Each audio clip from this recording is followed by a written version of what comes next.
Hey, Mountain View Russ here in Mountain View, Arkansas. Boy, that sure is beautiful. 75 degrees here in this cargo trailer.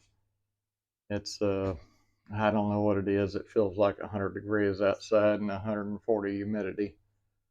But it's nice and cool in the trailer. Thank God I got the AC hooked up.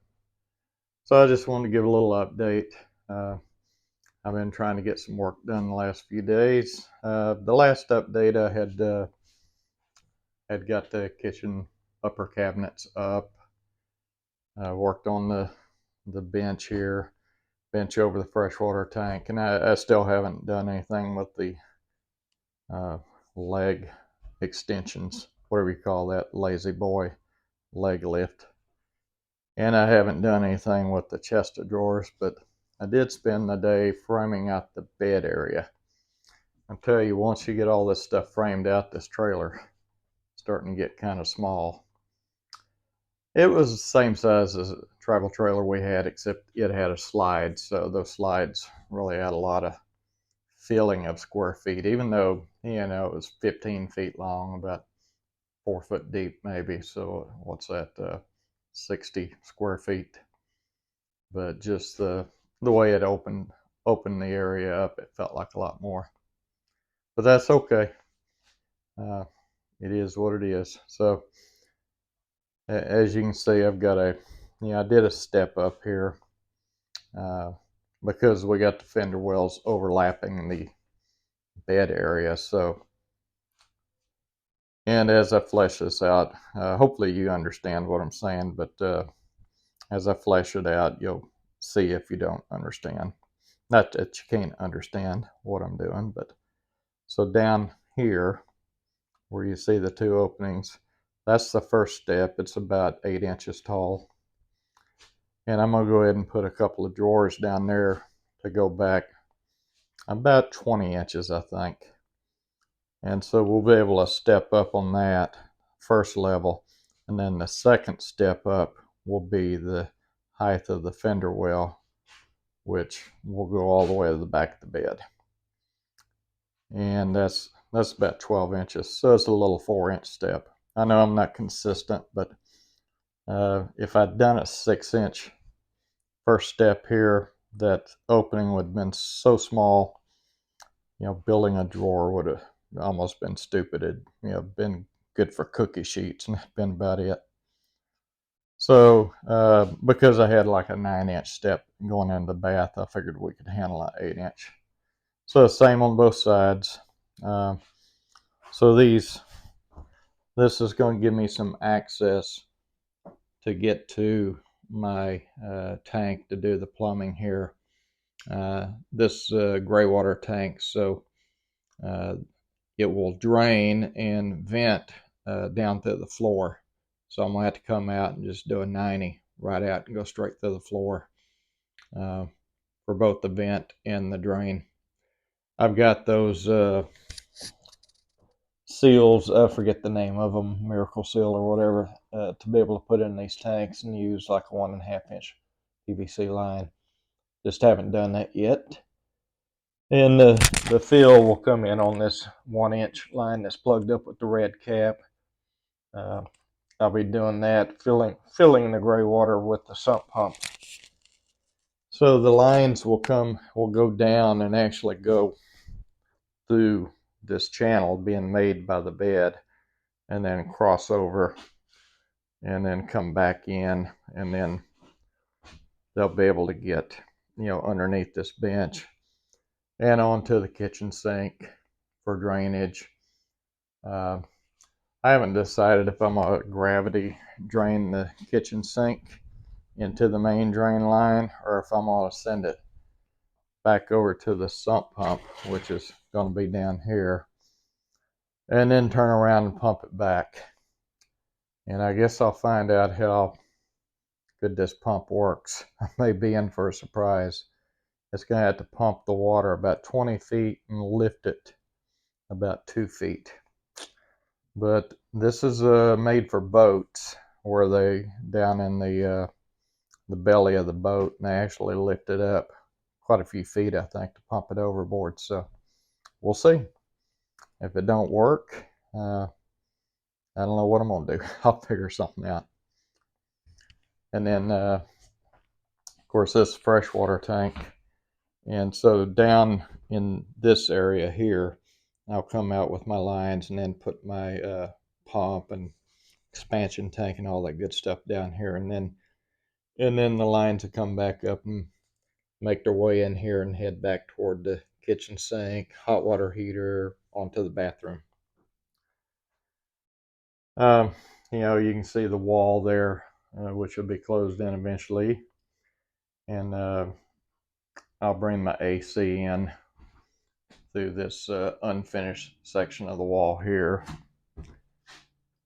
And I'll have my breaker box 110 and DC in that garage area.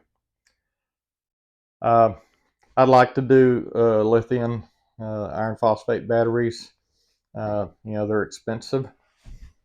I've talked to a few guys online that do the cargo trailers on YouTube, and they made recommendations which I really like. It's a couple of $1,000s to get all that set up with the inverter and the charging unit and all the battery management systems and the batteries themselves.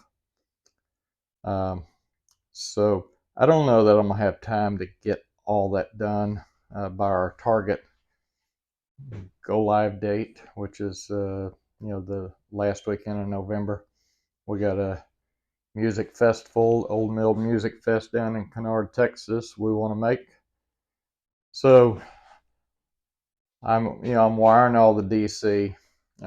Probably what I'll do round one is just drop a good deep charge marine battery down there and put a charger on it. And no inverter right now. The AC will just be shore power only. If we're not plugged into shore power, we won't have 110, 120 until I get an inverter in. But as time allows, that's all gonna go down here. So my plans for this and on the other side is to use hardwood planks.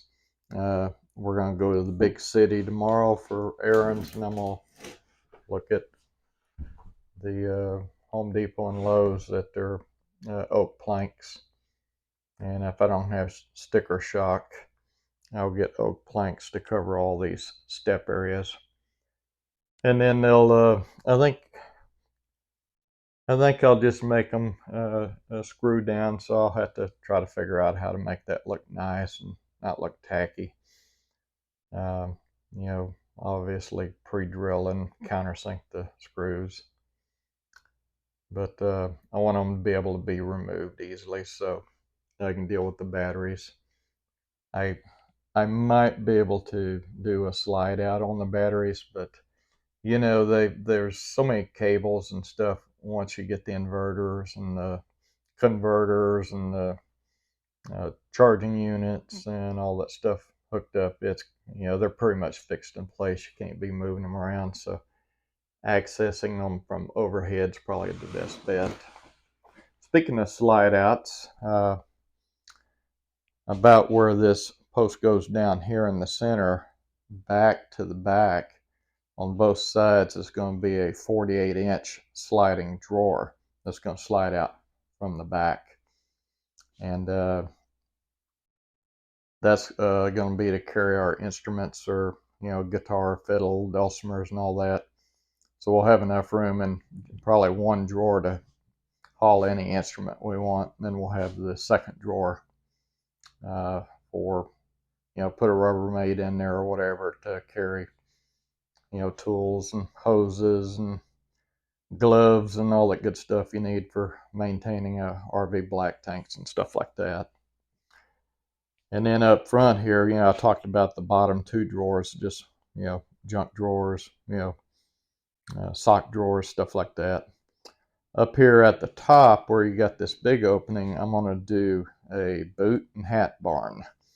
So it's going to be about a 20-inch deep drawer, about 16 inches tall, and I'm going to go as wide as I can, to where it would slide out and clear these, benches here. I could do two, but I think I'm just going to do one. And so Vicky would be able to, put 4 or 5 pairs of boots in one side and stack some hats up in the other. Take advantage of all the space and just not let it be dead space.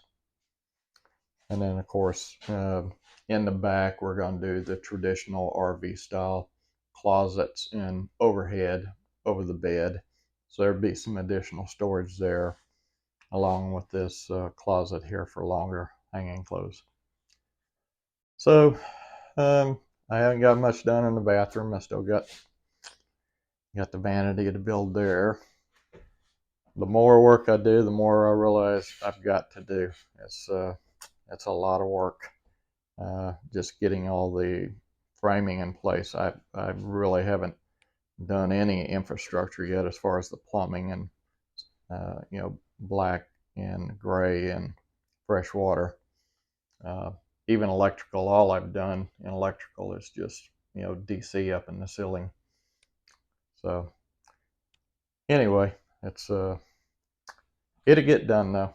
It's been a fun project. So I just wanted to give you an update, let you know where I'm at. Sorry it's running a little long, but I get yapping, and there you go. Thanks for watching.